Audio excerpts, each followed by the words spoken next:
é muita pancada, assim, o negócio é bravo, vocês passaram muito antes de nós aí, nós estamos no meio, não estamos baixando, não estamos saindo não, sabe? Nós estamos num meio que não acaba, sabe? Entendi. Então nós estamos angustiados aqui.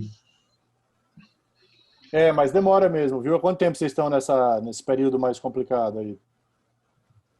Assim, período ruim, já vai para umas 7 semanas, mais ou menos. Ruim, num patamar ruim mesmo, sabe? Entendi. 3 meses, é isso mesmo. Ainda vai um tempinho aí meio brabo.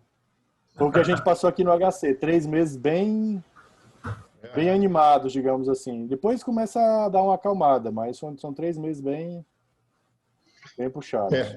E agora a gente está sentindo um impacto grande assim, das infecções mesmo, das iras, mais do que no princípio. Quer dizer, eu acho que a gente andou, né, caminhou na questão da Covid em si, do cuidado específico Covid, intensivo, respiratório, e agora a gente está sofrendo realmente bastante com... Bom, você vai falar bastante aí, nós estamos querendo muito ouvir você em relação ao que vem aí dessas infecções, tudo que a gente realmente tem muita dificuldade. O pessoal de CCH bastante dificuldade para tocar isso aí. Eu optei por fazer uma discussão que é mais voltada ao manejo clínico, né? Então eu vou falar um pouco de suporte respiratório, né? Então as dificuldades de suporte respiratório e um pouco de tratamento medicamentoso também, aquela discussão cloroquina, etc, etc, etc, que vocês sabem melhor do que eu. E aí, assim, a gente pode comentar na discussão, né?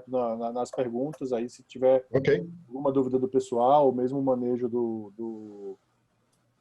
da parte de infecção relacionada à assistência à saúde, essas coisas a gente pode discutir também. Não tem problema. Eu comentei isso mais obviamente, por sua, né, sua vida aí dedicada, eu sou muito relacionado a isso tudo. Eu acho que se a gente puder depois aproveitar um pouquinho da experiência sua, vai ser muito bom.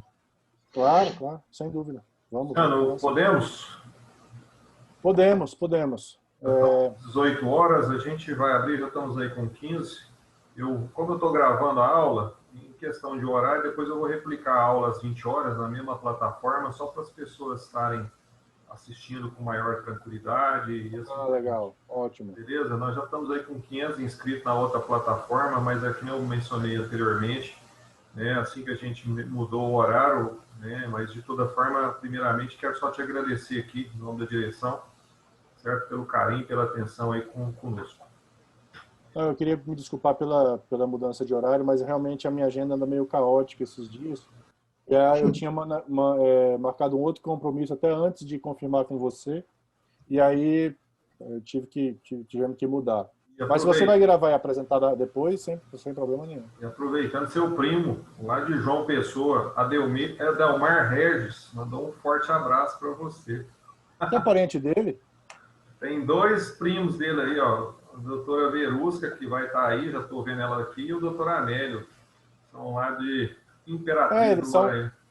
Eles são parentes da esposa dele, Justamente. Ele sempre me fala. Ficou sabendo que você está conosco aqui, mandou um abraço. Eu tive com eles hoje na UTI. Legal. Beleza? Vou abrir então aqui o pessoal e vamos fazer a cerimônia de abertura e já te passo a palavra aí. Bora. Quanto tempo mais ou menos? Uma hora e pouco? 1h e pouco. Geralmente a gente tem feito, né, Togo? Se você conclui aí, o Togo sempre fica como moderador das perguntas, certinho? Mas se você sinalizar alguma coisa aí, o que você sinalizar, pode ficar tranquilo. A gente está aqui para poder auxiliá-lo também, tá bom? Tranquilo.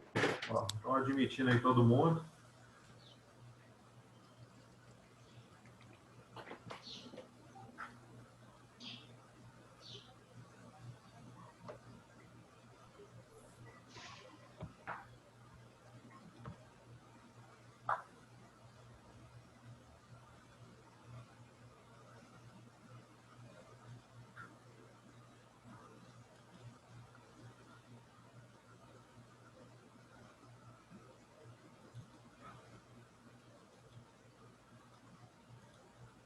Você ainda falando agora.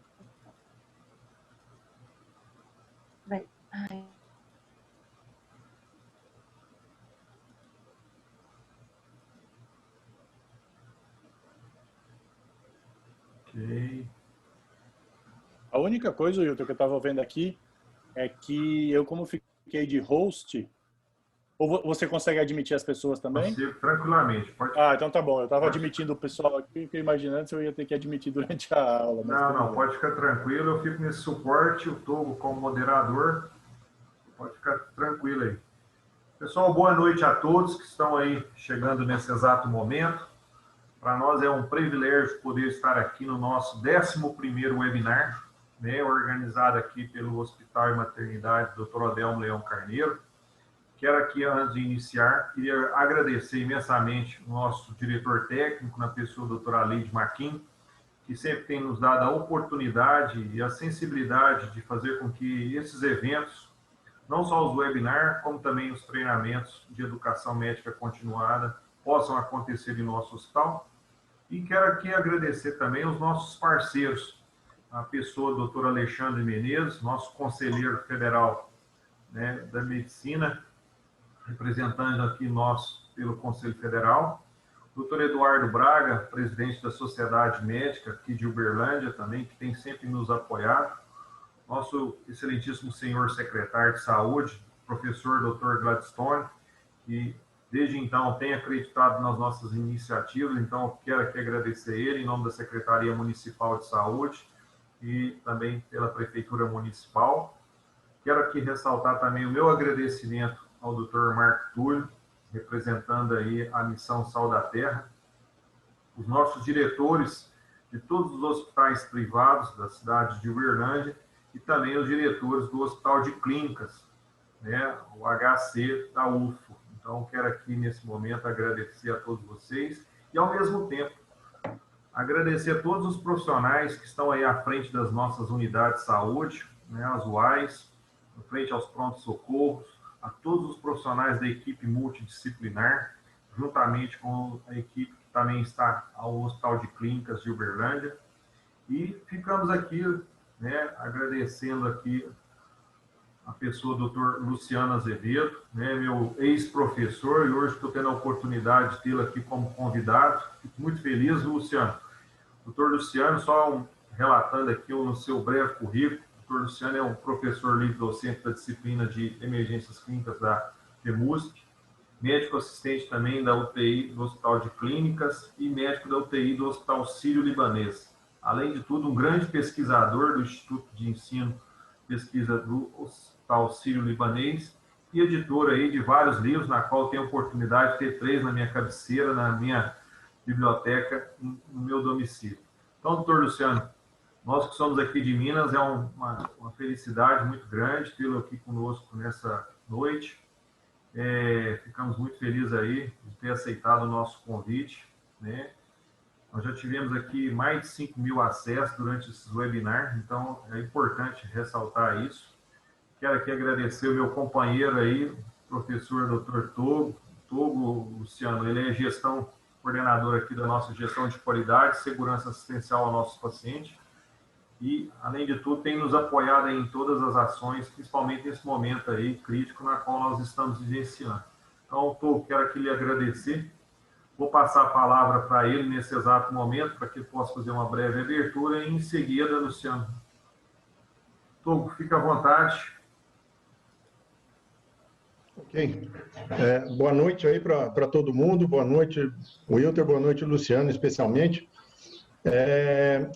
Bom, o Wilton já falou bastante aí, a nossa admiração pelo Luciano, acho que ela se sustenta no trabalho que ele tem, nessa vida dele aí dedicada realmente à medicina intensiva. Então, é uma oportunidade única que esse momento acabou trazendo, né? Acho que dificilmente a gente teria, talvez, o Luciano conosco aqui. Hoje nós temos esse privilégio mesmo. Então, enfim, vamos tirar o que é bom disso tudo aí, né? Eu só queria pedir para o pessoal lembrar de desligar todos os microfones aí para não ter problema durante a transmissão. Anotar todas as perguntas aí, podem mandar, né, perguntas, dúvidas, tudo aí pelo chat mesmo, eu vou organizar e no final passo para o Luciano. Não quero atrapalhar não, Luciano, muito obrigado mais uma vez, em nome de toda a comunidade aqui, um prazer e um privilégio mesmo ter você conosco, tá? Muito obrigado e vamos lá. Obrigado, Wilton, obrigado, Togo, pelo convite, né? Todos os colegas de Uberlândia, todos os colegas aí da região. É um prazer para mim discutir com vocês esse tema, né? Assim, a gente passou, ainda está passando, obviamente, mas a gente passou por essa questão de uma forma muito mais enfática alguns meses atrás. Eu acho que o que vocês estão passando aí agora, nós passamos há algumas semanas. E acho que a primeira mensagem que fica da aula é que, muito embora vocês possam achar que a coisa está muito complicada aí, acho que a mensagem que fica é calma, que vai melhorar. Pode não desaparecer totalmente, nem acho que vai desaparecer nos próximos meses, mas vai dar uma boa melhorada. A gente apanhou bastante no HC, no Sírio ainda está acontecendo muita coisa, né? Mas isso vai melhorar, né? Assim, essa onda grande até chegar na região do platô da epidemia localmente demora, eu diria, uns 3, 4 meses, mas depois começa a acalmar.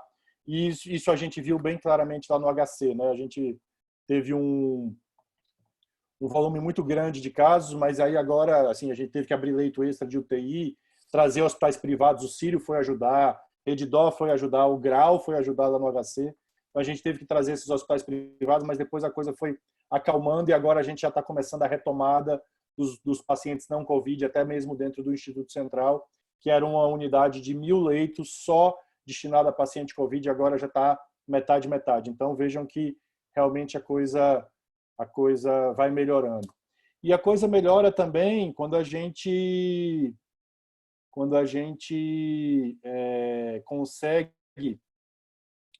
consegue dar um suporte mais adequado a esses doentes, né? Eu estou tentando aqui compartilhar a minha tela, vamos ver se eu consigo. Então, a discussão que o Wilter e o Togo me pediram para falar era sobre o manejo clínico do paciente grave com Covid-19. Vocês estão conseguindo ver a apresentação?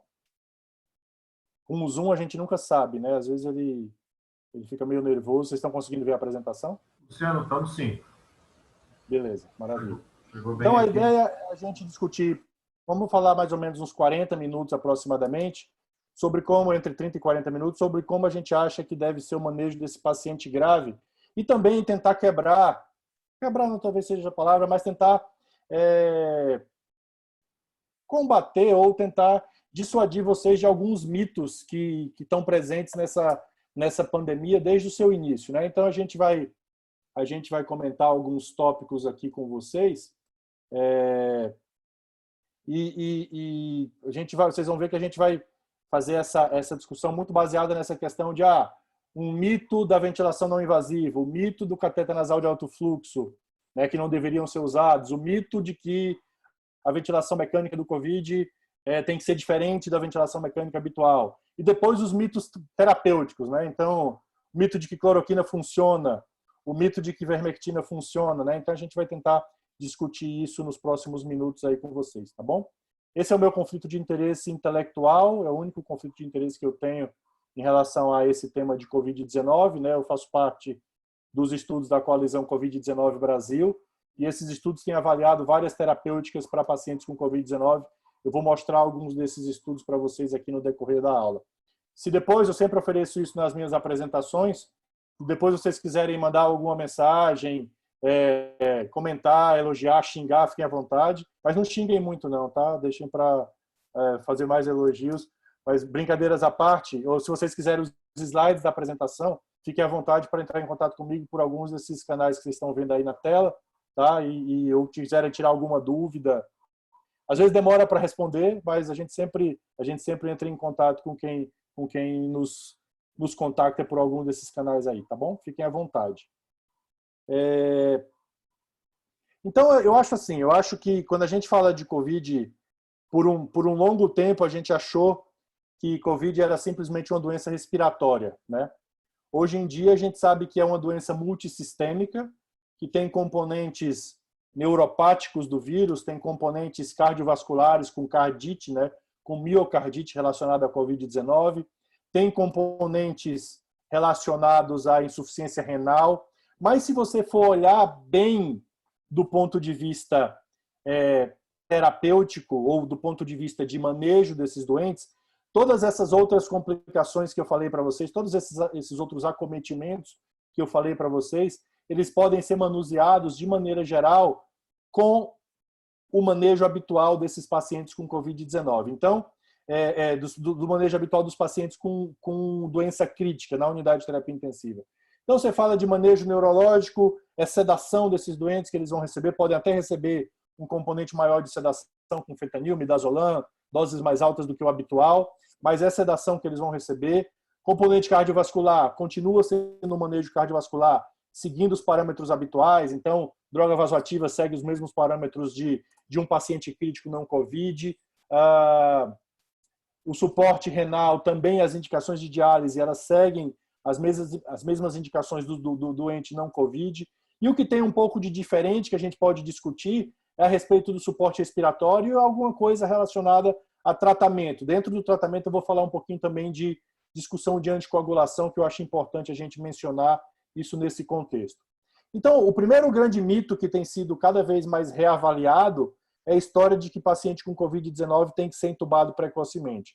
Quando a epidemia começou, fevereiro, março, né, Estados Unidos, Itália, a discussão muito grande, né, e o que saiu, muito baseado na opinião pessoal dos médicos lá desses países, era que chegava o doente com Covid na emergência ou na unidade de terapia intensiva, tinha que ser entubado desesperadamente. Por quê?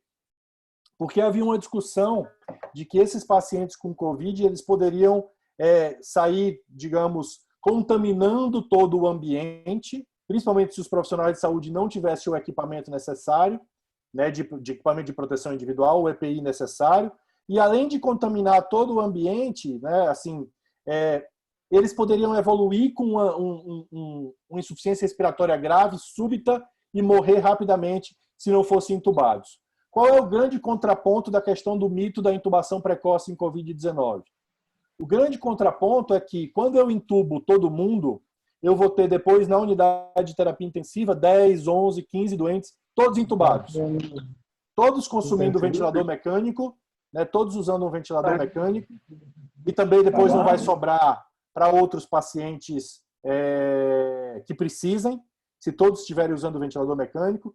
Depois eu vou ter todo mundo consumido sedativo e vai acabar fentanil, midazolam, bloqueador neuromuscular, porque todos os intubados vão consumir esses medicamentos. Sem falar que eu vou ter sempre o indivíduo intubado sempre tem uma necessidade de maior assistência do profissional da unidade de terapia intensiva, do enfermeiro, do médico, vai ter que ficar entrando no leito o tempo inteiro para trocar sedação, para trocar droga vasoativa.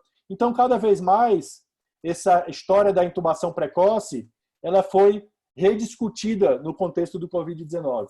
Então, eu gosto muito desse estudo aqui, é um estudo que tem algumas limitações, é um estudo de centro único, um estudo de corte, publicado há algumas semanas no Critical Care Medicine, mas ele mostra que, de maneira geral, a evolução dos doentes com Covid-19 que foram tratados inicialmente com ventilação não invasiva ou com catéter nasal de alto fluxo não é muito diferente do ponto de vista de gravidade do cara que foi intubado precocemente. Então, isso está mais claro nesse segundo slide aqui, onde vejam, por exemplo, o indivíduo que chega na UTI e é intubado precocemente dentro das primeiras 8 horas, ou espera-se de 8 a 24 horas, ou espera-se mais do que 24 horas, não tem uma diferença muito significativa, ou não tem uma diferença nenhuma em termos de mortalidade, nem também em termos de duração da ventilação mecânica, nem também em termos de permanência na unidade de terapia intensiva.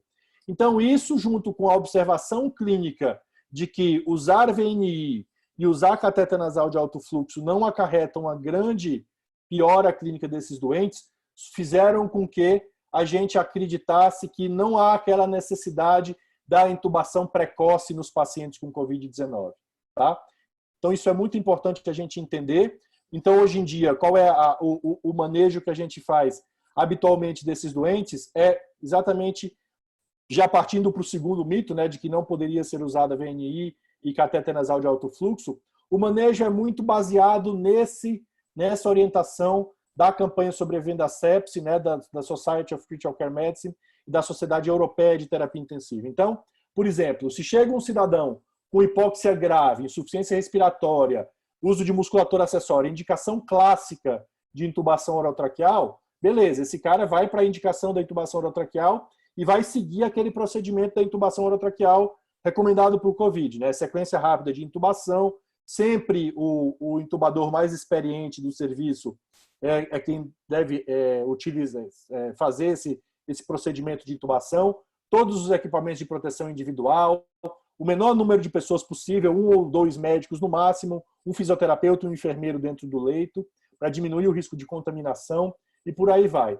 Caso ele não tenha aquela indicação clássica de intubação orotraqueal, obviamente a gente vai tentar uso de oxigênio suplementar para esse doente, catéter nasal de alto fluxo, né, high flow nasal catheter, né, nesse paciente, e também um teste de ventilação com pressão positiva não invasiva.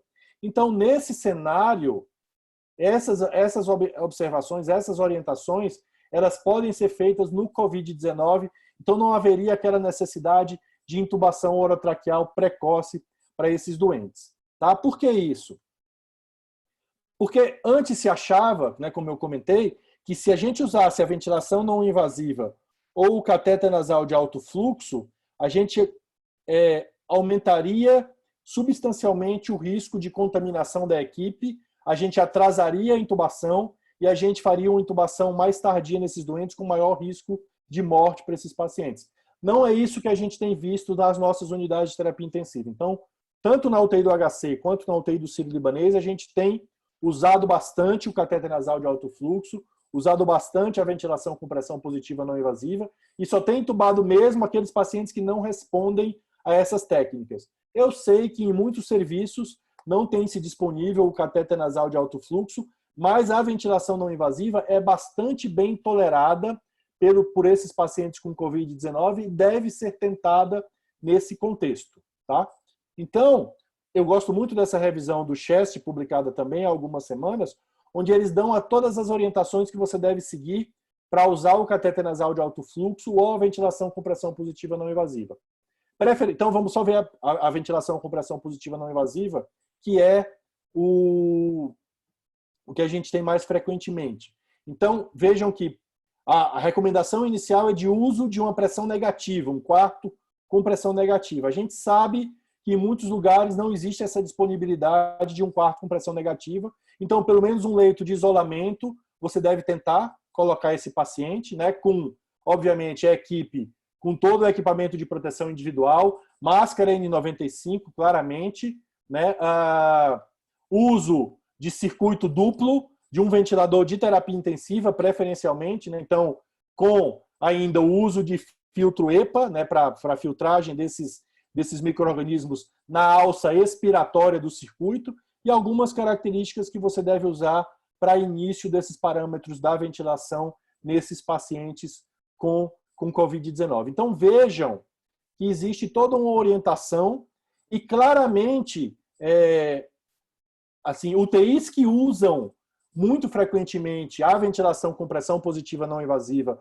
ou o catéter nasal de alto fluxo não têm demonstrado um risco maior de contaminação dos seus profissionais de saúde. Então, a UTI da Unifesp, que tem usado bastante, mesmo a nossa UTI da Hospital das Clínicas, a gente não tem visto um risco maior de contaminação dos nossos profissionais, mesmo usando em alta demanda catéter nasal de alto fluxo ou ventilação com pressão positiva não invasiva.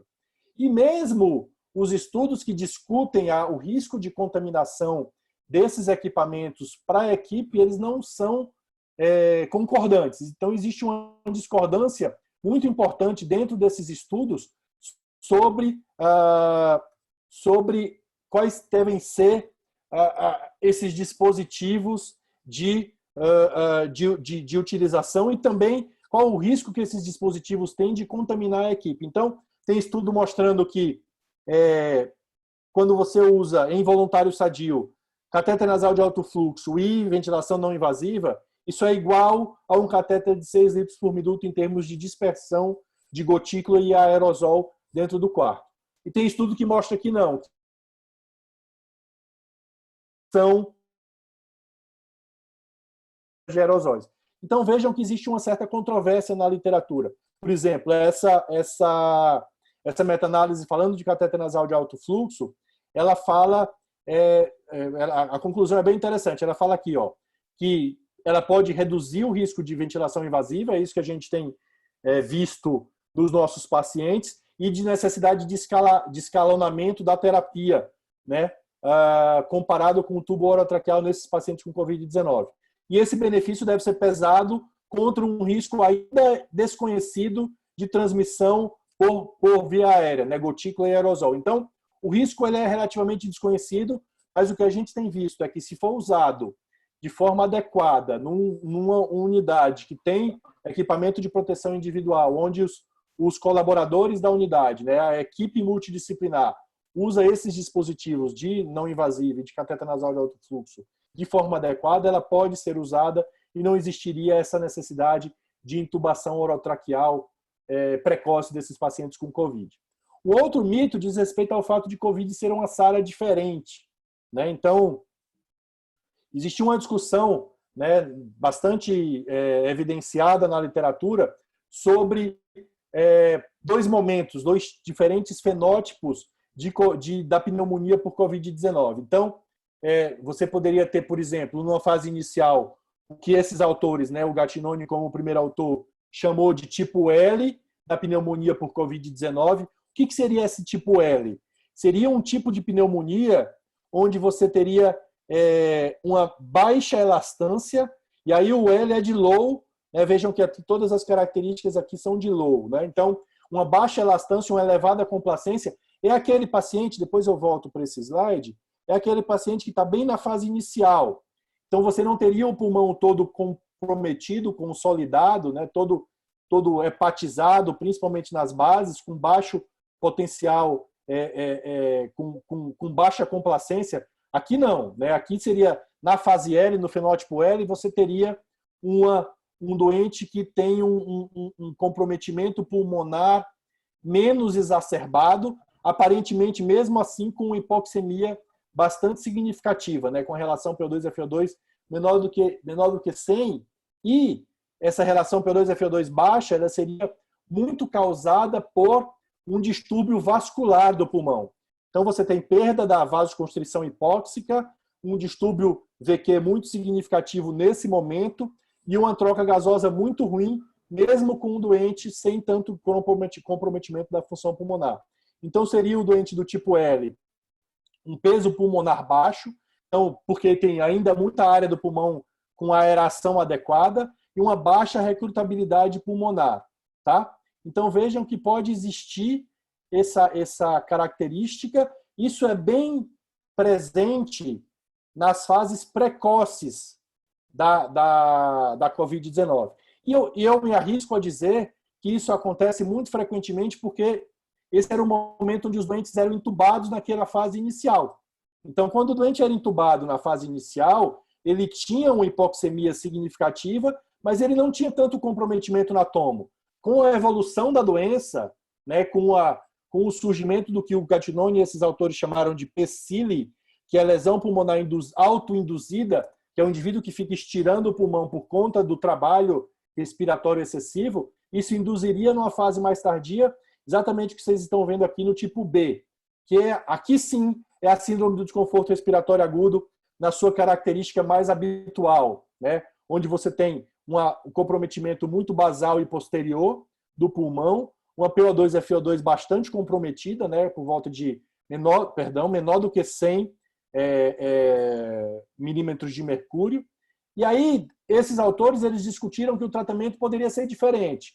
Se você tivesse um doente nessa fase do tipo L, você poderia, por exemplo, tentar usar catéter nasal de alto fluxo, ventilação não invasiva, CPAP, avaliar o trabalho respiratório desse doente e no momento da intubação você não precisaria respeitar aqueles critérios da síndrome do desconforto habitual, de 4 a 6 ml por quilo de volume corrente. Você poderia chegar a algo por volta de 6 a 8 ml por quilo e um PIP mais baixo, um PIP por volta de 8 centímetros de água, porque exatamente esse doente que vocês estão vendo aqui no azul, ele não tem tanto colapso, ele não se beneficiaria tanto da pressão expiratória final positiva. Diferente já do doente B, que é o fenótipo H, que aí já tem baixa complacência, já tem alto potencial de recrutamento, e aí sim esse doente seria tratado pelos parâmetros da síndrome do desconforto respiratório agudo habituais, incluindo PIP mais elevado e posição prona.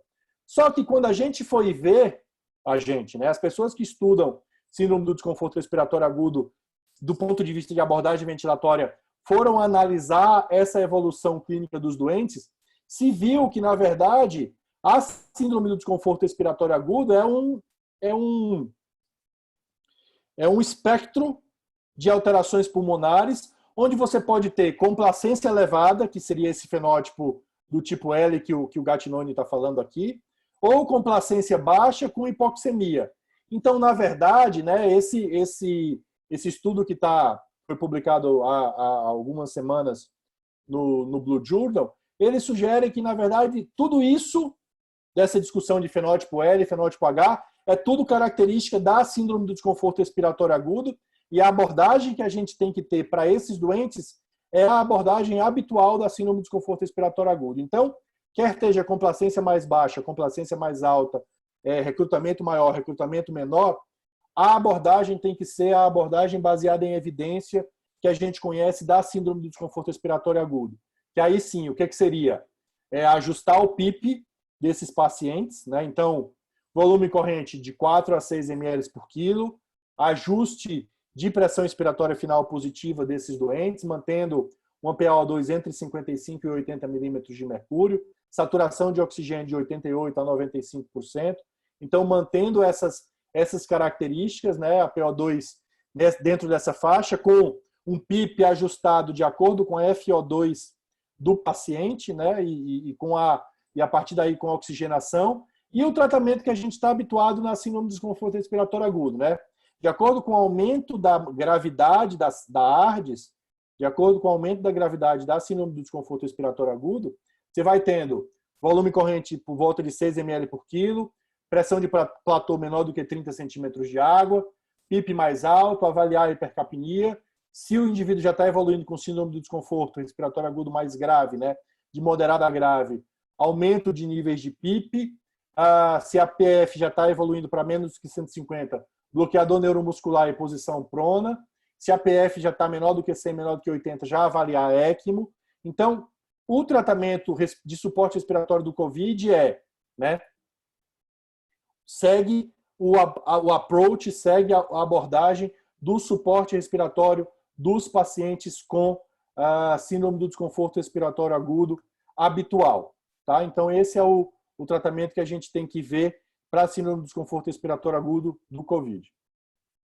Então, uma outra, para a gente concluir esse aspecto da terapia de suporte respiratório, para a gente passar um pouquinho para a discussão da terapêutica medicamentosa, então, tentando quebrar um pouco aqueles mitos, né? Não tem motivo, então, para você realizar intubação orotraqueal precoce nesses doentes. Você deve tentar usar catéter nasal de alto fluxo e ventilação não invasiva com monitorização adequada. Você pode, eu não comentei de posição prona por causa do tempo, mas a posição prona espontânea é uma opção terapêutica para esses doentes. Alguns doentes melhoram com a posição prona, outros melhoram transitoriamente e voltam a piorar, depois que você coloca eles em supina. E o suporte ventilatório desses doentes tem que ser igual ao suporte ventilatório padrão da síndrome do desconforto respiratório agudo. Tá? Então, é isso que a gente tem que entender do ponto de vista de terapêutica de suporte. Vamos falar agora um pouquinho sobre o tratamento medicamentoso desses doentes. Será que a gente tem algum tipo de abordagem medicamentosa que pode ser feita para o COVID-19?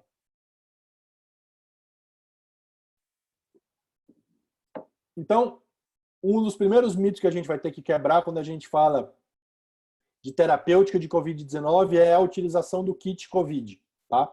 Quando você fala de medicina baseada em evidência, não faz sentido você usar o kit COVID para tratar esses pacientes. Por quê? Primeiro que, quando você usa isso para o paciente ambulatorial, você vai ter uma chance de 80% a 90% desse paciente não precisar desse kit. Porque 80% a 90% desses doentes não vão precisar ser internados, vão ter uma doença benigna e eles vão melhorar tomando ivermectina, tomando cloroquina, sem tomar ivermectina, sem tomar cloroquina, sem tomar absolutamente nada. Eles vão melhorar sozinhos. Tá?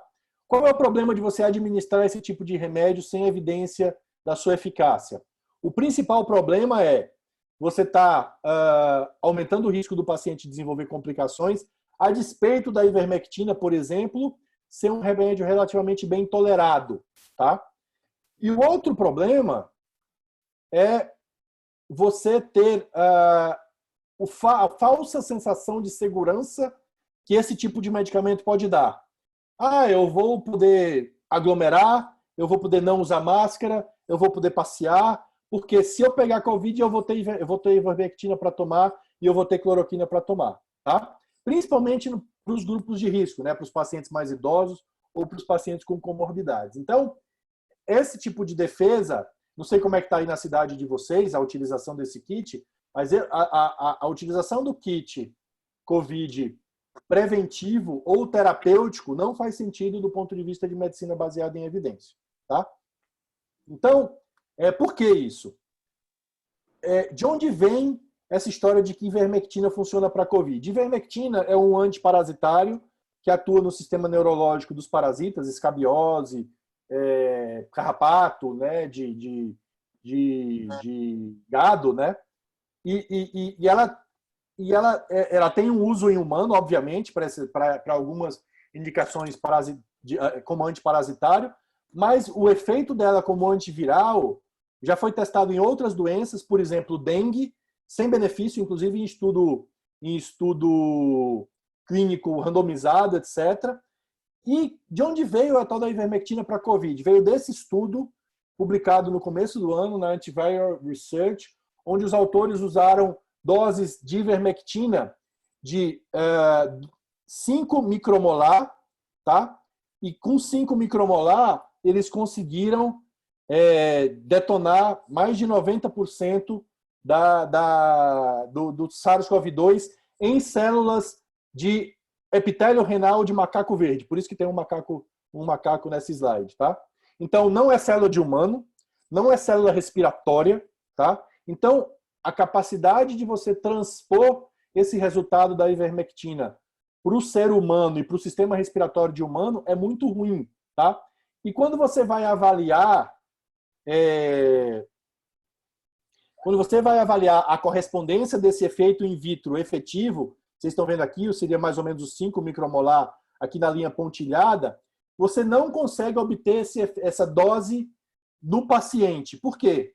Porque a ivermectina está ligada 93% à proteína no plasma, consequentemente, ela não passa para o sistema respiratório, mesmo em concentrações super elevadas. Olha aqui, 1.700 microgramas por quilo, ou seja, mais de 8 vezes a dose liberada pelo FDA.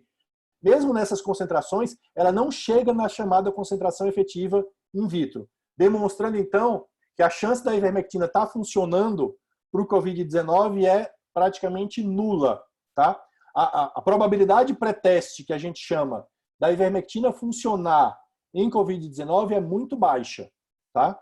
Então, não se justifica a utilização da ivermectina para tratar esses pacientes, nem também como profilático. E a cloroquina? A cloroquina está aí desde 1918, né? Na gripe espanhola já se recomendava usar quinino para tratar esses pacientes, né? Como preventivo, na verdade. E, obviamente, não funcionou para o H1N1 da gripe espanhola e também não vai funcionar para o Covid-19.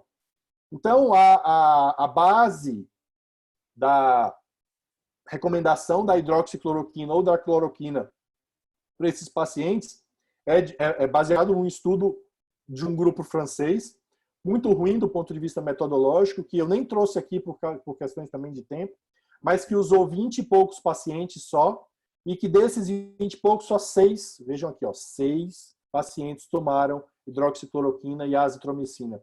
E nesses 6 doentes, esse médico francês, que está até sendo processado lá por conta das barbaridades que ele falou durante essa pandemia, lá na França, e nesses 6 eles conseguiram ver uma melhora do tempo de doença clínica, uma remoção mais rápida do vírus, etc. Só que isso não se confirmou em nenhum outro grande estudo bem desenhado, seja observacional, seja estudo prospectivo randomizado. Então, nesse estudo observacional aqui do New England, usar a hidroxicloroquina em pacientes hospitalizados com Covid-19 não demonstrou um benefício claro para esses pacientes. Então, vejam aqui a curva de Kaplan-Meier, né, sem benefício claro.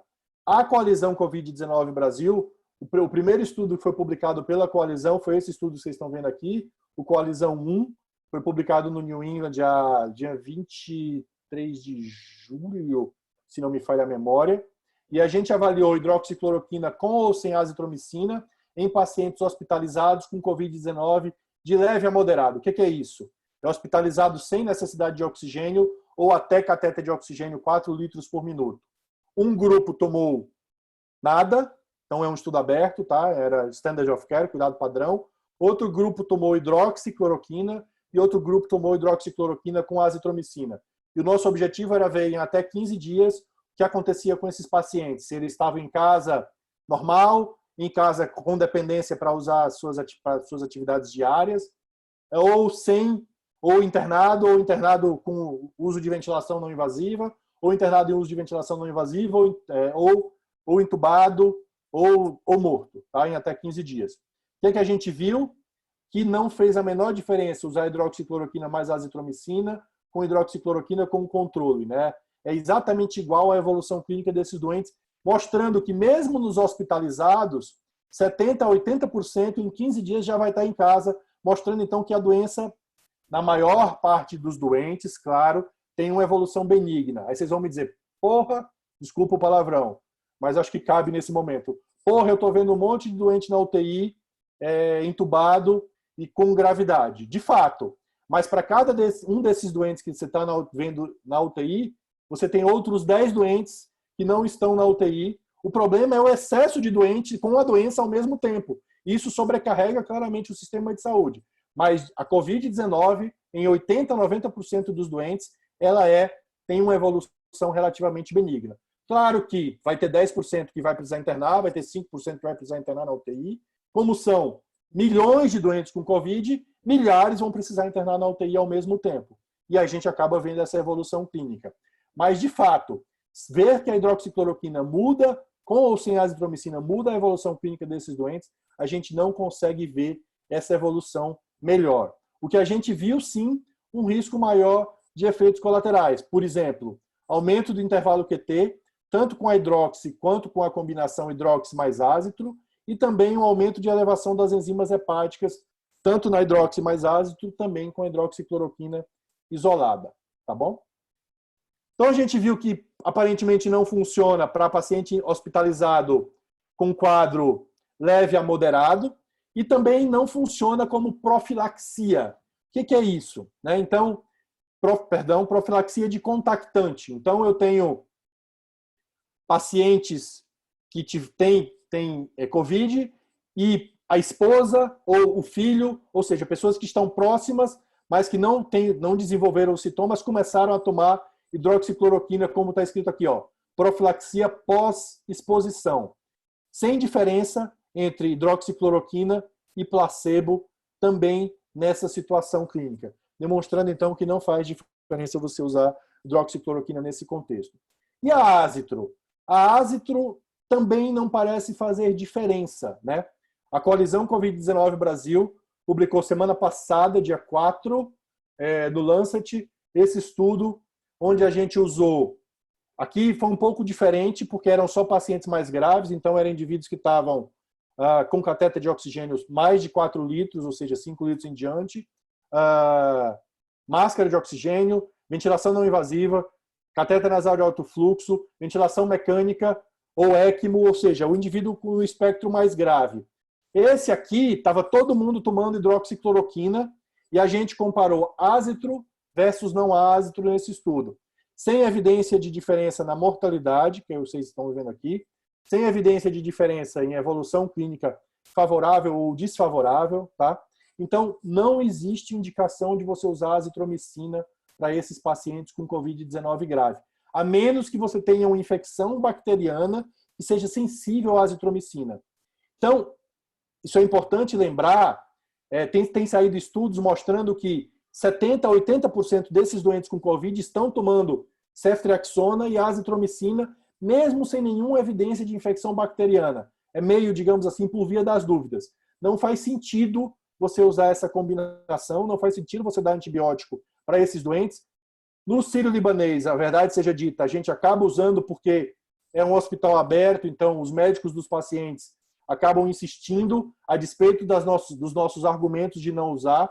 Mas, por exemplo, na UTI do HC, a gente cada vez mais tem tirado essa prescrição do HC de São Paulo, cada vez mais tem tirado essa prescrição de antibiótico e só dá antibiótico quando o indivíduo tem alguma evidência de infecção superajuntada, né, ou infecção hospitalar relacionada à assistência à saúde.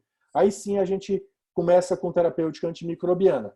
Caso contrário, azitromicina, ceftriaxona não tem indicação, e saibam que quando a gente faz isso, quando a gente usa indiscriminadamente esses antimicrobianos, a gente está contribuindo para no futuro ter umas bactérias bem porreta, né, contra esses macrolídeos. A gente vai queimar macrolídeo, vai queimar ceftriaxona, que a gente está dando indiscriminadamente no contexto da pandemia. Tá bom? Outro mito, que é o último mito, depois a gente vai partir para as verdades, né? Eu abri para perguntas de vocês, é o mito da anticoagulação plena. Então a gente sabe que Covid-19 se associa com disfunção da coagulação, isso é bem descrito, está bem claro, tem aqui, né? Vários estudos mostrando essa disfunção da coagulação no contexto de Covid, tá? Então, aumento do dedímero, trombose, aumento do risco de fenômeno trombótico, alteração do dedímero aumentado está correlacionado com mortalidade, mas não tem até o momento nenhum estudo que demonstre que eu anticoagular o doente de forma plena, guiado ou não pelo dedímero, reduz o risco desse doente morrer. Tá? Então a gente não tem esse benefício claro dessa terapêutica. Então, o que é que fica do ponto de vista de medicina baseada em evidência? Fica uma avaliação da coagulação, repetindo o dedímero, tempo de protrombina e plaqueta frequentemente nesses doentes, tá? Um limiar bem baixo para avaliar anticoagulação, avaliar fenômenos trombóticos, então, eventualmente, série A, Doppler de membros inferiores, não fazer toda semana, se for possível, ou ter uma alta suspeição clínica, qualquer inchadinho a mais na perna, Doppler, qualquer inchadinho a mais no braço, Doppler, tá? Porque esses doentes têm, de fato, um aumento do risco de fenômenos trombóticos. E, do ponto de vista de manejo, anticoagulação profilática para todo mundo que está internado no hospital, ou, eventualmente, se o cara está em casa, mas é um indivíduo que tem um risco maior, porque tem comorbidade, é obeso, etc., vale a pena você repensar a anticoagulação plena para esses doentes. Tá? Mas a literatura fala de anticoagulação plena apenas em fenômeno trombótico confirmado. Tem muita gente, todo mundo sempre me pergunta isso, que faz um meio termo, profilêutica, né, como a gente chama, mistura de profilática com terapêutica. Então 60 mg de enoxaparina, 80 mg de enoxaparina, por exemplo. Tem indicação? É difícil falar porque você não tem evidência da literatura, né? Então, cuidado com o sangramento nesses doentes. É isso que a gente pode falar. Basear essa recomendação em estudo, de fato, a gente não tem. Tá bom? E aí vamos ver quais são as verdades, né, que a gente tem em relação à terapêutica de Covid. Né? Então, a gente está numa fase, né, como eu já comentei com vocês, onde a gente tem muita opinião, muito achismo. Né? Eu acredito que hidroxicloroquina funciona, para dar um exemplo, logo eu estou certo que funciona. Né? Eu tomei suco de laranja e não tive Covid, então suco de laranja previne Covid. É o racional que está por baixo dessa pós-verdade. O que a gente tem do ponto de vista de verdade? A gente tem o Remdesivir, que talvez tenha um efeito de melhora clínica nos doentes, né? Então não parece afetar a mortalidade, não parece reduzir a mortalidade dos doentes, mas tem um efeito melhorando a evolução clínica dos pacientes. Então, eu saio mais rápido do hospital, né? Meus sintomas melhoram mais rápido se eu tomar Remdesivir. Para a gente, makes no difference, porque não tem Remdesivir no Brasil mesmo. Então, a gente sabe, para vocês saberem que existe, não tem nenhuma outra terapêutica antiviral que funcione. E o que a gente tem, cada vez mais, de forma mais clara, é a dexametasona. Né? Então, o estudo Recovery mostrou um benefício da dexametasona, reduzindo a mortalidade apenas em pacientes internados no hospital em uso de oxigênio ou pior, né? Oxigênio por máscara, catéter, ventilação mecânica invasiva, ECMO, ou seja, os indivíduos na sua forma mais grave. Quem não estava na sua forma grave não se beneficiou do uso do Remdesivir. Quem estava internado sem precisar de oxigênio não se beneficiou do uso do Remdesivir. Só quem estava precisando de oxigênio.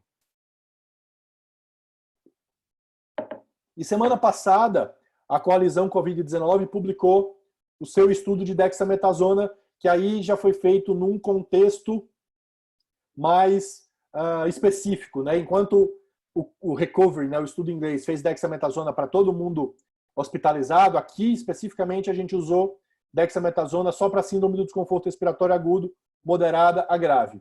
A gente então comparou 151 pacientes que tomaram dexametasona com 148 que fizeram tratamento padrão, né, não tomaram placebo, era um estudo aberto. E dexametasona a gente usou 20 mg por dia por 5 dias e 10 mg por dia por 5 dias. Uma coisa que sempre me perguntam também é qual é a dose que tem que ser feita de dexametasona. A OMS, que depois que foi publicado esse estudo Codex, né, e mais os outros estudos que eu vou mostrar no próximo slide, soltou um guideline, recomenda 6 mg, recomenda a dose do Recovery, tá? Mas o que os estudos mostraram é que talvez exista uma faixa de dose benéfica que vai de 6 a 20 mg de dexametasona. Então, por exemplo, se eu tenho um doente que é diabético, talvez eu precise fazer uma dose menor para não detonar a glicemia do meu doente. Se eu tenho um doente que está mais inflamado, que está com SARA e tal, eu talvez precise usar não só 6 mg, mas talvez usar 10, talvez 15, talvez 20 mg de dexametasona para esse doente. O que o estudo brasileiro mostrou foi que dexametasona tirou os doentes mais rápido do ventilador mecânico do que o tratamento padrão, com diferença estatisticamente significante. No nosso estudo não teve impacto na mortalidade, mas foi um estudo relativamente pequeno para avaliar dado de mortalidade. Quando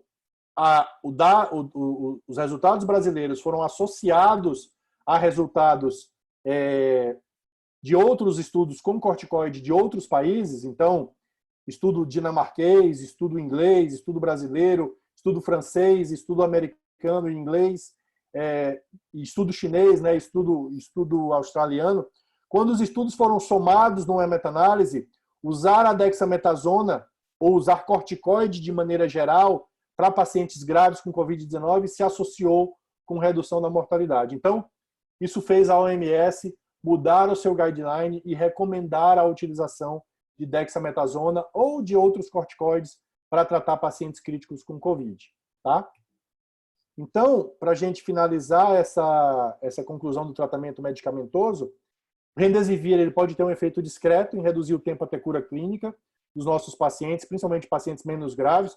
Dos mais graves, onde o corticoide faz efeito, o Remdesivir parece não ser benéfico. Corticoide deve ser usado em paciente grave, então dexametasona de 6, uma faixa de utilização. E todo o restante, né, eu falei aqui de hidroxicloroquina, ivermectina, mas tem também tocilizumab, tem plasma de convalescente.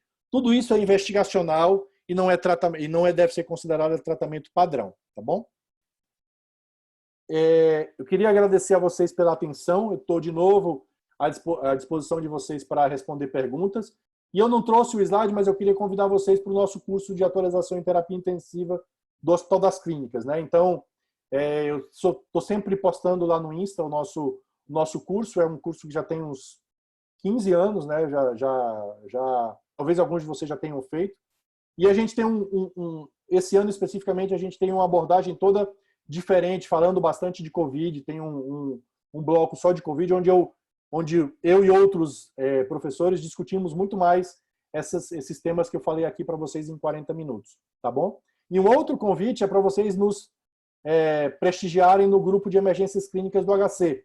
A gente tem um grupo do Telegram que tem mais de 10 mil pessoas já, 10.350 pessoas, a última vez que eu olhei, onde a gente discute terapêutica, caso clínico, convida para eventos. Então é bem legal o nosso grupo, vale a pena prestigiarem.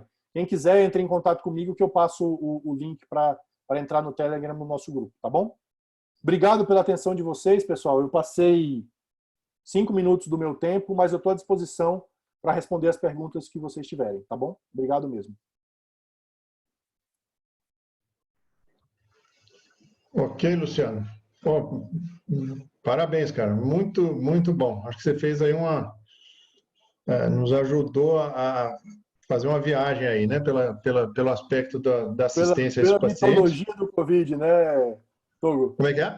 Pela mitologia do Covid, Pela né? mitologia do Covid. Fizemos uma viagem mitológica aí. Eu acho que essa postura, Luciano, a gente... bom, enfim, acho que a sensação que a gente tem é de que a gente tem aprendido também, além de aprender técnica, além de aprender aspectos técnicos de tratamento, medicamentos, etc., numa velocidade gozado, né, que o leigo vê como se demorasse, né? Quer dizer, em 2 meses a gente consegue gerar evidência, em 3 meses a gente consegue mudar paradigma. É um negócio absurdo, né? Todo mundo desesperado por uma vacina, né? Quer sair uma vacina em 6 meses, 8 meses. Né? Obviamente, né, que isso se deve também a uma tragédia. Quer dizer, a gente só tem resultado rápido de estudo porque a gente tem caso demais da conta. É uma tragédia. Claro, Né? claro. Então, a gente junta a casuística aí relativamente rápido. E eu queria aproveitar a oportunidade aqui, Luciano, você representante, mas em nome dos seus colegas aí, de parabenizar por esse aspecto. Quer dizer, o Brasil realmente está aparecendo nas notícias aí por alguns motivos que eu acho que não são muito louváveis, mas eu acho que essa iniciativa de vocês, enfim, tentar retirar o que precisa retirar, é o aprendizado, é ciência, é o que a gente vai aprender daqui para frente. Não é daqui para frente daqui a anos, não, daqui para frente na semana que vem, daqui no mês que vem. Então, parabéns assim por esse esforço de vocês em insistir em buscar evidência, buscar consolidação do conhecimento, né? Sustentação do conhecimento.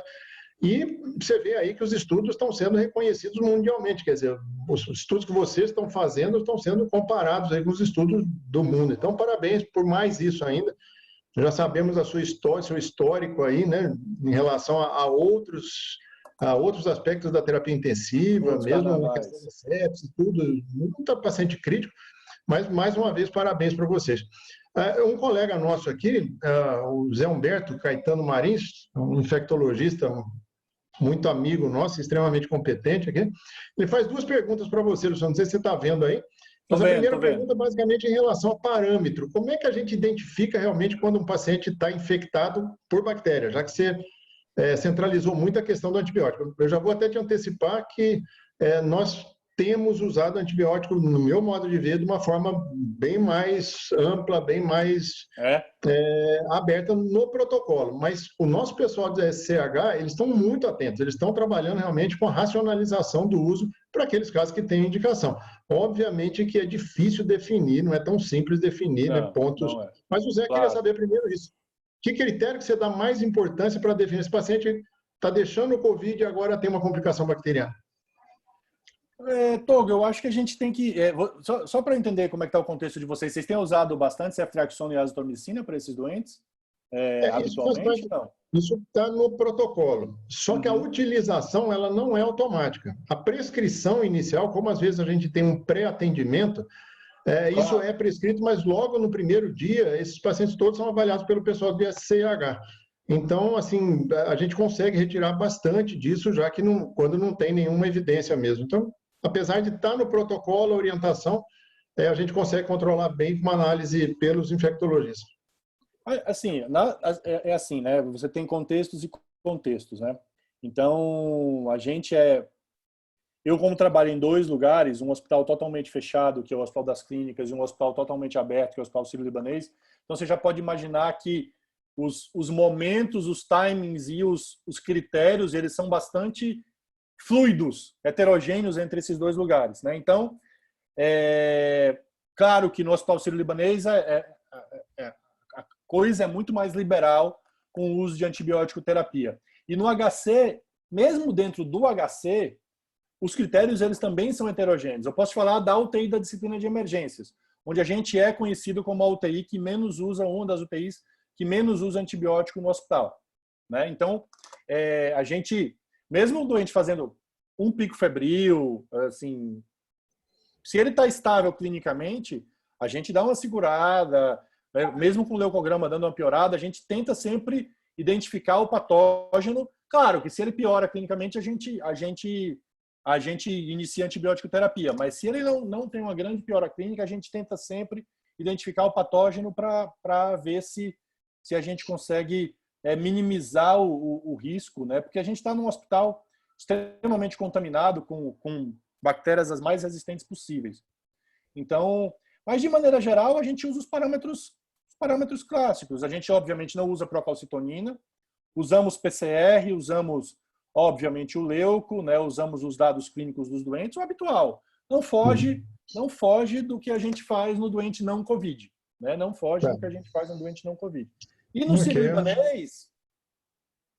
sírio-libanês, o manejo é bem mais amplo, né? Então, por mais que o time da UTI tenha os seus protocolos, tenha as suas orientações, em última análise, quem recomenda o tratamento é o médico assistente do doente. Então, se ele faz questão de que o doente receba determinada antibiótico terapia, você pode até argumentar, conversar com a CCH, pedir para a CCH retornar e rediscutir, mas em última análise, no final das contas, se não for alguma barbaridade extrema, tipo dar cloreto de potássio na veia do doente, alguma coisa trágica desse formato, a gente acaba, obviamente, aceitando a recomendação do médico assistente. De novo, não existe até porque a gente não tem muito dado sobre infecção em COVID, né? A gente não tem essas informações desses doentes. A gente sabe que eles têm infecção, a gente sabe que eles têm infecção fúngica, mas a gente não tem aquelas informações tão claras assim de quais são os fatores de risco para o indivíduo, se é diferente do não COVID, né? Esses doentes, eles têm também uma imunossupressão, isso também está ficando claro, né? Então, eles têm um risco maior de infecção fúngica, isso está bem demonstrado, tem vários estudos mostrando isso. Então, mas de maneira geral, os parâmetros são os mesmos para não COVID, não tem uma grande mudança, assim. A gente não faz não tem nenhuma mágica diferente do COVID para o não COVID, infelizmente. É muito difícil mesmo. Mesmo o pessoal do ECH, os colegas infectologistas, tem realmente, o Zé é da área aí, os colegas que estão lá tem que estudar de critérios mesmo, até os critérios clínicos, radiológicos, laboratoriais, para ser extremamente inflamado, com o pulmão todo infiltrado, é muito difícil realmente. Mas ele chega a falar num termo aqui até, Luciano, em relação ao tratamento preemptivo, quer dizer, seria eu já considerar que esse paciente já está infectado, mas ainda não desenvolveu doença, para a gente entrar com um antibiótico. O que você acha dessa possibilidade? Olha, o que a gente faz habitualmente, né? Se o doente vem pensando assim em começar um antibiótico para ele está falando de PAC, né? Da PAC, pneumonia adquirida na comunidade, pelo que eu entendi. Isso. Então, de maneira geral, se o quadro clínico do doente é bem sugestivo de COVID e do ponto de vista tomográfico também é bem sugestivo de COVID, a gente não dá, falando do HC, né?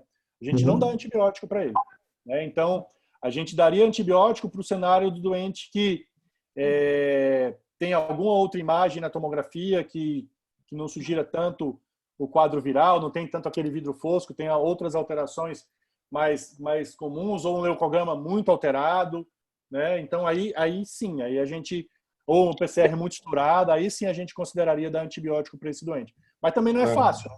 Também não é fácil fazer essa distinção.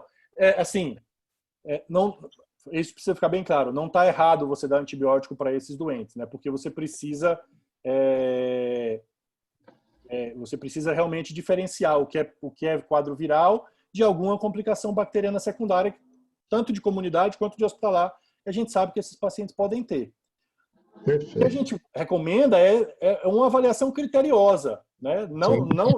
Nem para todo mundo, nem para ninguém. É uma avaliação criteriosa para você minimizar ainda mais minimizar o máximo que você puder, né? Minimizar o máximo é esquisito, mas minimizar o quanto você puder esse uso de antibiótico para paciente que não tem. Porque vocês viram um estudo que saiu no CID, no Clinical Infectious Diseases, acho que semana passada, uns 10 dias mais ou menos, onde eles avaliaram esse uso de antibiótico para paciente com COVID. Eles viram lá no dado, no casuístico, acho que do Veterans, não tenho muita certeza, 60% estava usando antibiótico. Identificação de infecção bacteriana era de menos de 10%, era de 5%, 5,5%, se não me falha a memória. Então, era um uso de antibiótico muito exacerbado para doente que tinha quadro viral. Então, acho que isso precisa ficar bem na mente das pessoas, né? Não sair prescrevendo ou não sair mantendo o antibiótico para todo mundo, né? Luciano, o próprio Zé ainda ele faz uma outra questão, que é com relação à prescrição de anticoagulante pós-alta. Vocês têm uma experiência, como é que é isso? Como é que vocês fazem ou não fazem para prevenção de fenômeno trombótico pós-alta? Não, a gente não. Eu sou da terapia intensiva, né? Então, dentro da terapia intensiva, a gente acaba não acompanhando esses doentes. É assim, não tem evidência, né, de você prescrever anticoagulação para esses pacientes depois da alta, né? Assim, se eles não tiverem um fenômeno trombótico, não tem evidência. E também teve uma outra pergunta aqui de cutoff de dedímero, da Bianca, né? Também não sabemos, né? Tem gente que usa dedímero, dependendo do laboratório, 2 vezes acima do valor, 3 vezes acima do valor, acima de 2.000, acima de 3.000. É tudo chute. Porque se você for procurar onde está a base disso, não tem. Não tem. Então, a gente não tem base nem para anticoagular de forma plena, muito menos baseado em níveis de dedímero. Um dos estudos da coalizão, o Coalizão 4, está estudando rivaroxabana ou heparina, em doentes internados com Covid-19 e dedímero alto. Então, aí a gente, quando esse estudo for publicado, a gente vai ter essa resposta. Tem outros estudos em andamento também, né? Mas a gente vai ter essas respostas dos estudos. Até agora não dá para falar muita coisa, não. Tudo que a gente tem é série de casos, né? E aí tem um monte de vieses. Não dá para bater o martelo de dizer que funciona ou não. Tá bom? Claro.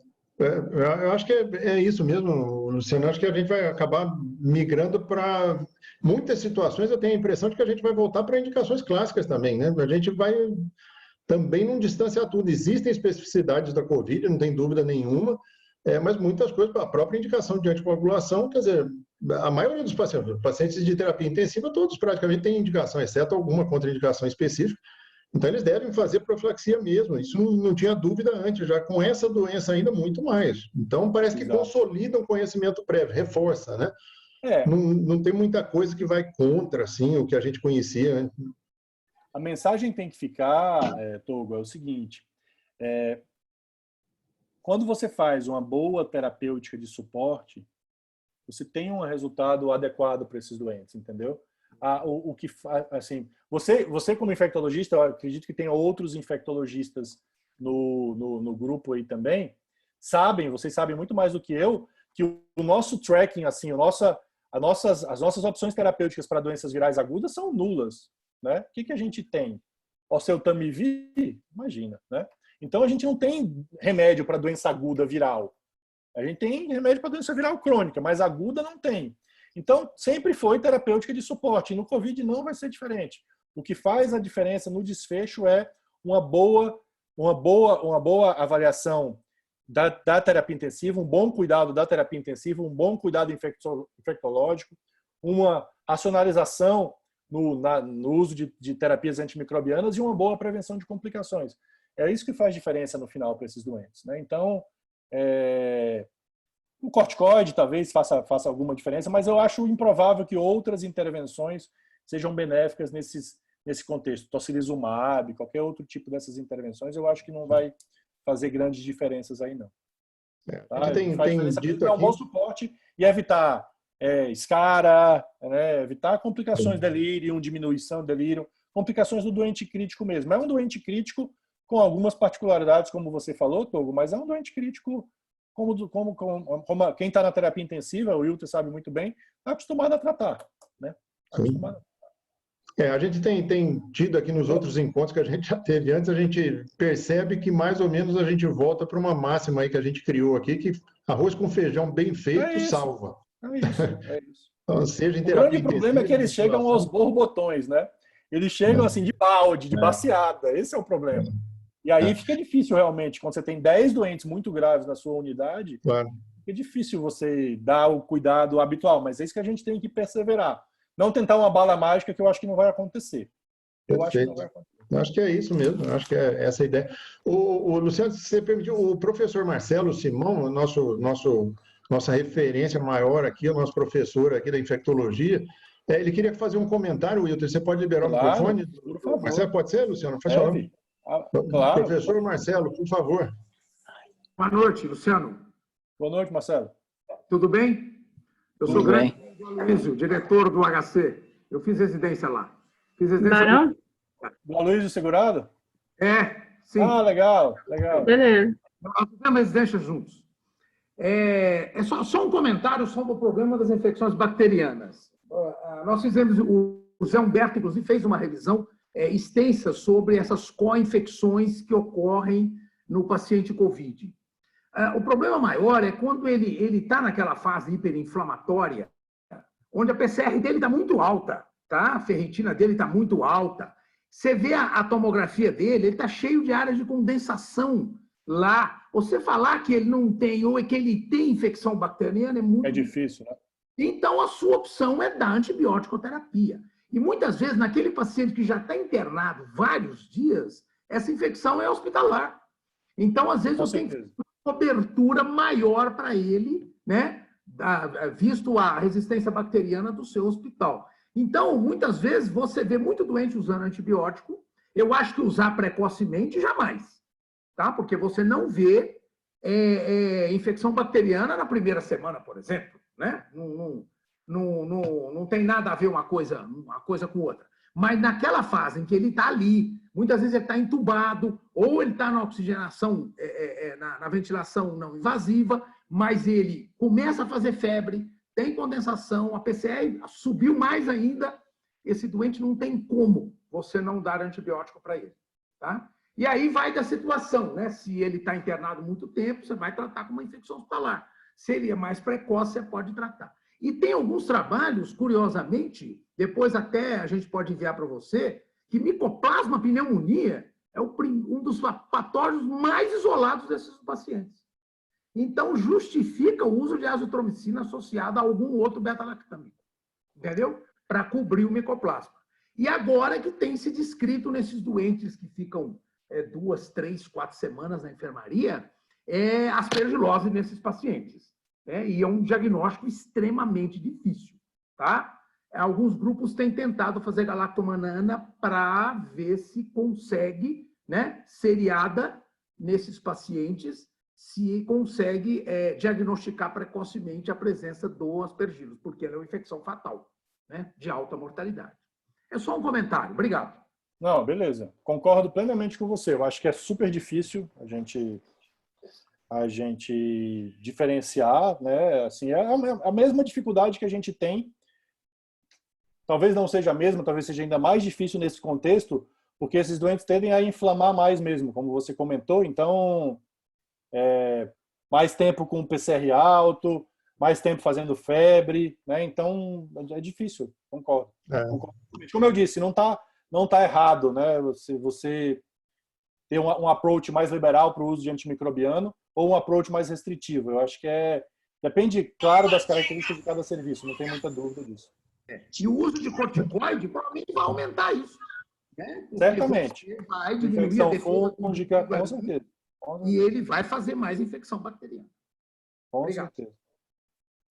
Marcelo, queria agradecer muito aí a sua colocação e, inclusive, a lembrança aí realmente o Zé apresentou para a gente, num desses eventos nossos aqui, Luciano, apresentou uma aula sobre as co-infecções no paciente COVID, foi sensacional, foi excelente. Legal. Eu costumo dizer assim que, como infectologista e já tendo trabalhado, minha primeira atividade profissional foi exatamente trabalhar no SCH lá do INCOR, aí, quando eu saí da residência do HC. Hoje eu já não faço mais infecção hospitalar, obviamente, o que eu acho que é importante a gente falar assim, esses casos limites, esses casos que geram dificuldade, a gente não questiona, né? Não, é inquestionável. Você que está vendo o paciente na UTI, você que está acompanhando o paciente, esses casos não tem muita dúvida. Nós vamos errar mais, nós vamos usar antibiótico a mais neles? Vamos, mas não é isso que estraga, eu acho. A questão é quando não tem critério realmente nenhum. E se a gente olhar o uso abusivo, quando a gente diz, não são esses casos que dão dúvida, né? é abusivo mesmo. Quer dizer, caso que não tem absolutamente nada, um paciente bem querendo ir para casa, sobe uma PCR, vamos entrar com antibiótico, deixa o cara 6 dias no hospital. Então, são essas barbaridades assim que a gente realmente, né, quer limitar. A racionalização no sentido do que é possível. Esses casos limites, como o Marcelo falou, é extremamente difícil. Provavelmente ninguém vai deixar de entrar com antibiótico, certamente mesmo. Não, mas foi muito bem lembrado aí. Com certeza, com certeza. Né? E uma outra questão, já que você falou dos mitos, Luciano, eu queria saber de você, assim, o que você acha que a gente... Vocês já estão aí na fase já de começar a tranquilizar, relaxando já aí, já estão... Nós não estamos assim, infelizmente. Mas o que você acha que é de aprendizado mesmo, assim, do ponto de vista da terapia intensiva, o que você acha que é o grande aprendizado, ou os grandes aprendizados que a gente tira, vindo especificamente da Covid? O que trouxe de realmente que a gente vai sair melhor? Eu acho que a gente vai sair melhor, assim, vamos falar um pouquinho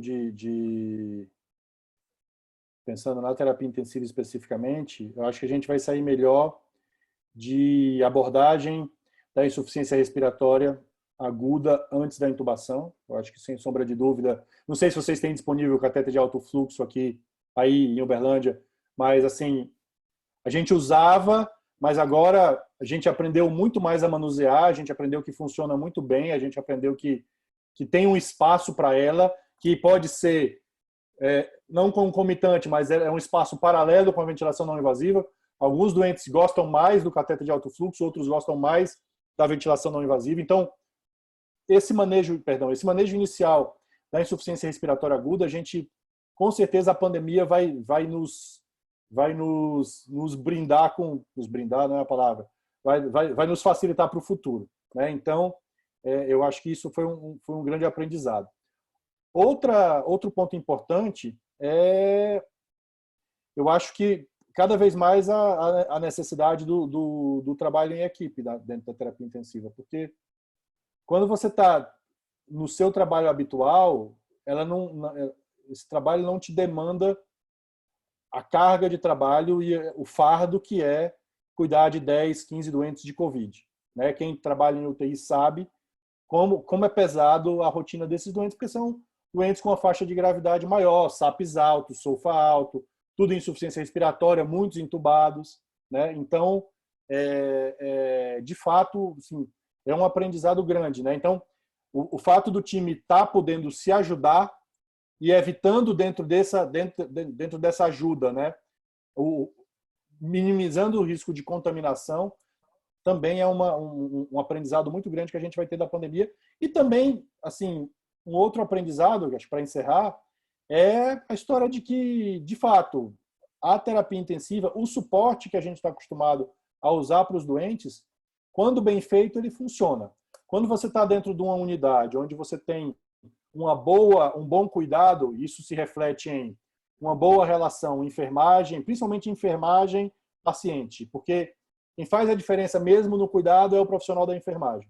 Muito mais do que o médico, mais do que o fisioterapeuta, que é quem está mais à beira do leito mesmo. Então, se você tem uma boa relação enfermagem-paciente, assim, não relação humana, mas uma relação, um número adequado, né? Uma proporcionalidade de número de profissionais de enfermagem para paciente, isso também faz diferença, porque esses doentes eles vão ficar pronados por um tempo longo, eles vão precisar ficar mudando de decúbito frequentemente, e tudo isso é prevenção de complicações, né? Então, esse cuidado multidisciplinar faz realmente uma diferença grande no tratamento desses doentes com Covid, sem sombra de dúvida. Tá bom? Acho que você está mudo, Togo. Acho que voltou. Da parte que eu tinha aqui de questões, eu acho que eu tô muito satisfeito, assim, sua apresentação foi brilhante aí. Eu acho que depois ainda nós podemos tirar as dúvidas. Não tem nenhuma dúvida aqui no chat. Eu quero agradecer, vou devolver para o Wilter aí, agradecer muito a sua disposição, sua disponibilidade conosco. Vai estar escrito aqui, pô, o Luciano já esteve aqui, só que a gente quer contar um dia com você aqui mesmo, em Uberlândia. Não sei se você já conhece, a gente quer muito que você venha aí. Deixa o micróbio desaparecer que eu vou aí. Aqui a gente oferece um bom queijo, já fui em Uberlândia algumas vezes mas é sempre um prazer retornar, com certeza. Ah, que bom, então. Você vai vir uma vez aqui para a gente conversar mais diretamente aí. Muito obrigado, Será um Luciano. Tudo de prazer. bom para você, viu? Um abraço para Obrigado a você vocês. e parabéns aí por tudo. Obrigado pelo convite, foi um prazer. Ok, Togo, muito obrigado aí. Obrigado a todos. Eu fico muito feliz, viu, doutor Luciano? Eu quero aqui, em nome da diretoria do nosso querido hospital, lhe agradecer aí por ter aceitado esse convite e que fantástica aula, né? Eu sou suspeito de estar falando, então só tenho que agradecer aí a participação de todos que estiveram aqui conosco, né? Nós temos aí a presença do Dr. José Humberto, do Dr. Marcelo Simão, nosso querido professor, né, do Departamento de Infectologia do Hospital de Clínicas. Quero ressaltar também a doutora Juliana, né, coordenadora da terapia intensiva também do Hospital de Clínicas. Tivemos aí participação de outros colegas, viu, Luciano? Queria aqui ressaltar aqui a presença ilustre do nosso querido doutor Hélio Pena. Doutor Hélio Pena entrou, assistiu sua aula, mas ele teve que sair. Pediu para te mandar um forte abraço. Então, só para destacar aí a presença do doutor Hélio Pena, para quem não conhece, o doutor Hélio Pena, presidente atual da Abramed. Então, pediu para te dar um abraço e te parabenizar. Quero ressaltar... de casa. Então, além de tudo, o nosso webinar ele foi longe, né? Lá em João Pessoa, né? Na pessoa do seu primo, Adelmar Regis também.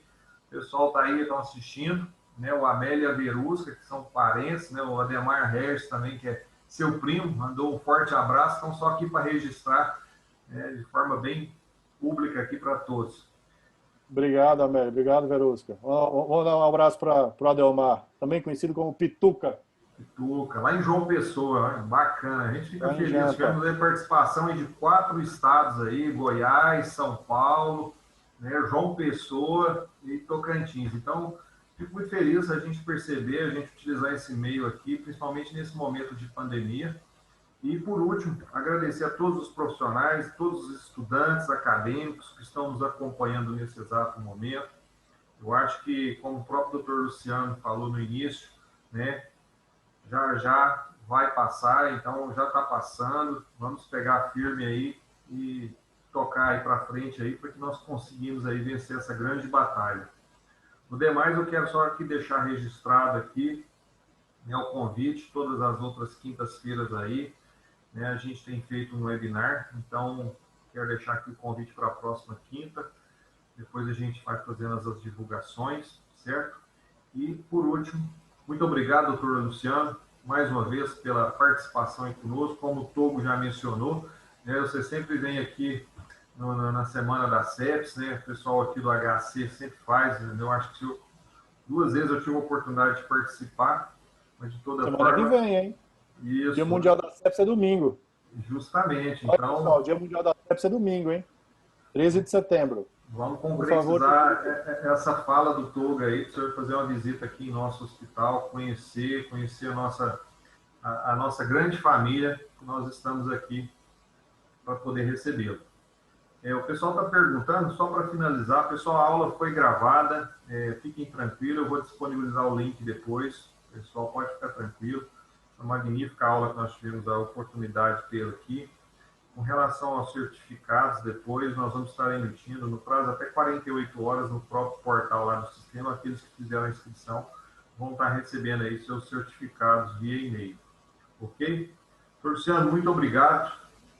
Certo? Só para a gente fazer, a gente sempre finaliza aqui, doutor Luciano, uma selfie geral aqui com todo mundo, com as câmeras ligadas. Isso, tem que ligar as câmeras. Isso, vamos ligar as câmeras aí para todo mundo fazer aí e registrar. Muito obrigado, mais uma vez.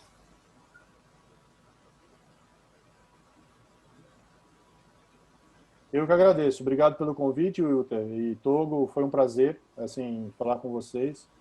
Eu peço desculpas a você, Wilter. Eu te enrolei um pouquinho para marcar, mas a vida não estava fácil. E agora que, depois que a gente publicou os papers, a coisa ficou menos difícil, digamos assim. Mas estou à disposição. Quando as coisas melhorarem, a gente marca no próximo ano, a Semana da CEPS, eu vou aí encontrar vocês, com certeza. Isso. Tá bom? Ficaremos muito agradecidos e honrados aí com a sua presença. Vamos lá, pessoal, todo mundo aí sorrindo. Vamos fazer uma selfie bem bonita. Isso aí. Doutor Fernando, nosso querido coordenador. Doutora Priscila, coordenadora aqui do Infecto, tem nos ajudado, viu, Luciano? Doutora Priscila, vou só destacar o vídeo dela aqui para todo mundo conhecer. Doutora Priscila, que tem sido nosso braço direito aí durante esse processo aí da pandemia, nos auxiliando, nos ajudando. Então, uma infectologista, assim que eu tiro o chapéu. Agradecer aqui de forma pública, viu, doutora Priscila? Muito obrigado aí por tudo. Eu que agradeço e agradeço a excelente aula. Foi muito boa mesmo. Parabéns. Obrigado, Priscila. Obrigado. Pessoal, então, uma boa noite, doutor Luciano. Muito obrigado. Fica com Deus. Togo, mais uma vez, um forte abraço. Jesus abençoe a todos. Valeu, gente. Obrigado. Tchau, tchau. Abraço.